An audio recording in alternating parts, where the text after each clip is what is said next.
আর ফরজে আইন যেটা প্রত্যেক মুসলমানের জন্য পুঙ্খানুপুঙ্খভাবে আল্লাহ রাব্বুল আলামিন কষ্ট দিয়েছে। রাসূল সাল্লাল্লাহু আলাইহি ওয়াসাল্লাম বলেন, কিয়ামতের ময়দানে বনি আদমকে 5টি প্রশ্নের জবাব না দেওয়া পর্যন্ত এক কদম তাকে সামনে বাড়ানোর জন্য দেওয়া হবে না।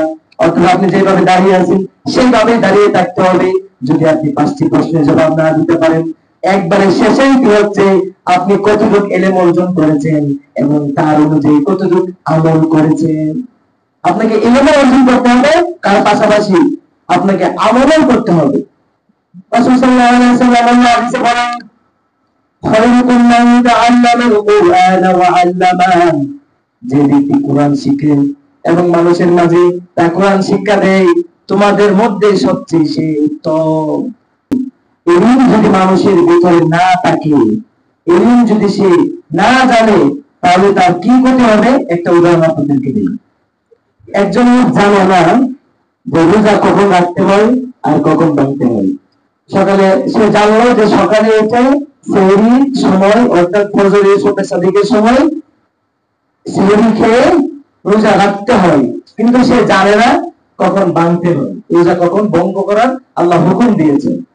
তখন সে কি করবে? সকালবেলা উঠলো, খেয়ে আগে মানে আবার চলে গেল যে না জানি না তো কখন ভাঙে, আচ্ছা যার কষ্টটা যখন বেশি লাগে তখনই ভাঙবো।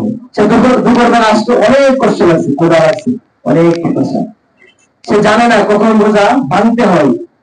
এই যে শরীয়তের প্রয়োজনীয় এলেন, সে দুপুরবেলা এসে কি করলো? পানিও খায় নিয়েছে, ভাতও খায় নিয়েছে। রোজা থাকবো? রোজা থাকবো না, রোজা শেষ। এখন এই শরীয়তের এলেন কেউ যদি না জানে, যেরকম ভাবে রোজা থাকবে না, এই প্রয়োজনীয় এলেন না শিখলে নিজের ঈমানটা কিভাবে চলে যাবে আমরা সেটাও জানতে পারবো না।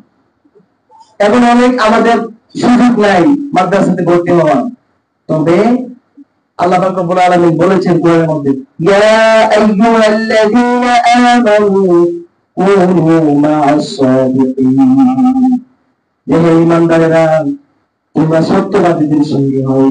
সত্যবাদী কারা? সত্যবাদী তারাই যারা কোরআনের কথা বলে। ওমান আহসানু কাওলান মিম্মান দাআ ইলাল্লাহ, তার কথার চাইতে আর কার কথা উত্তম হতে পারে?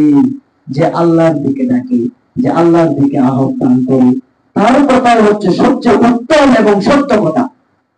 কোরআনের কথা যারা বলে তাদের সাথে আপনারা মিশে কিভাবে শরীয়তের বিধিবিধান গুলো আছে সেগুলো যতটুকু জানা যায় জেনে মেনে চলতে হবে।